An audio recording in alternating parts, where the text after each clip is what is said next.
I don't see how $9 is enough to take care of an individual person, much less a kid, much less 4 kids. Right. Which side are you on? Which side are you on? 3 departments with the city of Selma went on strike Wednesday morning.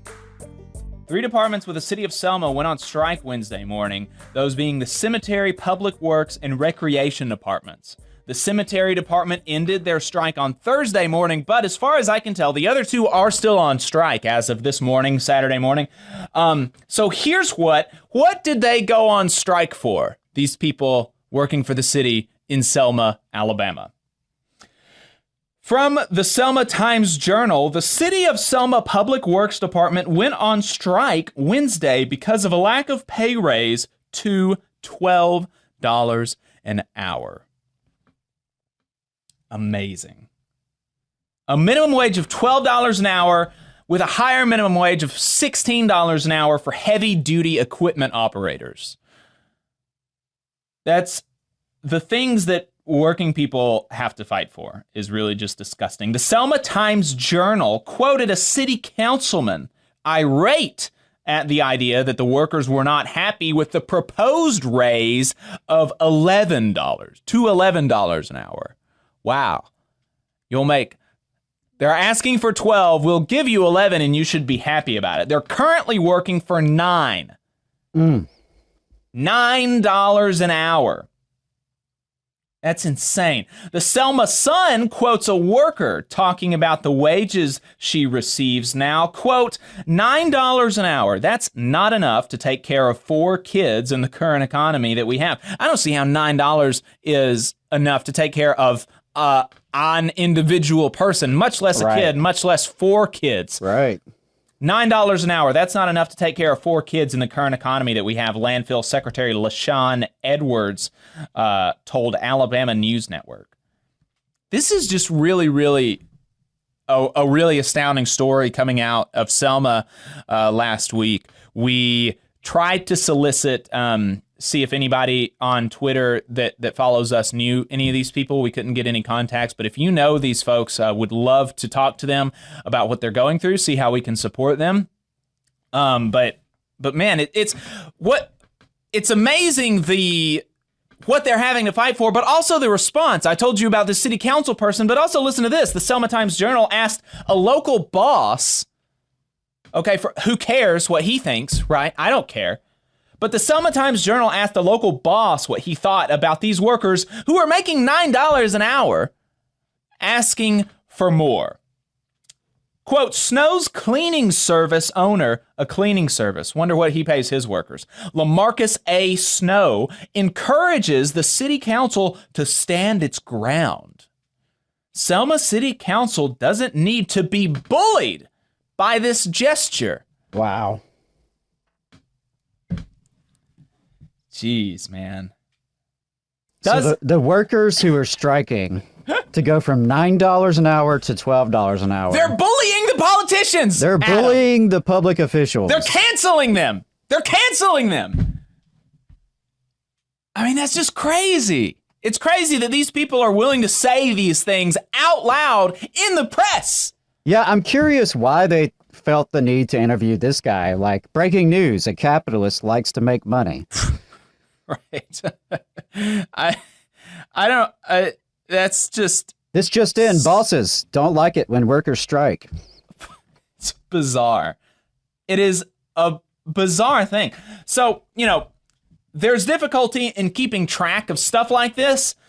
In preparing for this segment, I came across another strike by public employees in Alabama that I had not heard about, this time by Lowndes County Highway Department workers striking for a $3 an hour raise. I can't find any more context on that. Nothing that I could find gave me any more context to that dispute, nor could I find an update to that strike, which began on September 14th. So Lowndes County Highway Department workers went on strike on September the 14th, a week and a half ago, and I can't find any update on it anywhere online. Is it still going? Did it get resolved? Did they get the raise? Were they fired? I have no idea. It's not easily accessible. So, we're gonna try to keep track of the Selma strike. Maybe see if we can figure out what the resolution, because I was preparing this yesterday, and that yesterday is when I came across the Lowndes County thing. So, we're going to see if we can keep track of this Selma strike, see if we can keep track of what happened in Lowndes County, because that's an interesting story too. And we're going to see if we can bring you an update next week. But, I think that this really highlights the importance of having more worker-focused news, like the Real News Network. I think, there are a lot of outlets that are really, really good for left-wing worker-focused analysis and commentary. I think to a large part, that's kind of where we fall. We're analysis and commentary. Occasionally, we'll bring you news-type stories, but mostly we're analysis and commentary and education. But there's really, really just an absence of outlets who are devoted to covering workers. And I think the Real News Network does a really good job doing that on a national scale. We're going to be talking to Mel Buer in overtime about a really undercovered strike in Iowa at Case New Holland. So she's doing a great job over at the Real News, but we just don't have anything like that in Alabama. My pie in the sky dream, right, would be to expand this project into a total statewide multimedia news outlet with full-time staff dedicated to, the things that we do now, lifting up worker stories, exposing misdeeds of bosses, educating working people, but we don't have the money for that. So donate to tvlr.fm, tvlr.fm/donate. And if you do value seriously, that would help. But seriously, also, the Real News does that kind of stuff at a national scale. So if you're not a supporter of the Real News, I would recommend doing that. They're one of the few places that I donate to, and it is because of that, because they're one of the few outlets that will send people out to cover what working people are doing across the country. So absolutely, donate to the Valley Labor Report, donate to the Real News Network. I just want to second that real quick, and I also wanted to say that we've seen such a decline in journalism across the country, and I think even more pronounced here in Alabama. Mm-hmm. Where so few communities actually have daily newspapers anymore. Yeah. There's AL.com, and that's certainly far from perfect. And we'll get into some more of that later. But yeah, there's Alabama Political Reporter that's doing a lot of work. But then you have, the right-wing rags like Yellowhammer and 1819 News. And then if you're in a bigger area, you might have the TV news stations, but there's just not a lot of journalism happening inside the state of Alabama on these stories. How do you not give an update to a story about Lowndes County public employees going on strike? Like how does the same news outlet not give you the resolution of that story? How is that possible? Yeah, it seems like a big deal. That's bizarre. And Lowndes County is a very small population there, so I'm sure everybody in Lowndes County has some idea of what's going on and has some kind of connection to one side or the other of that strike.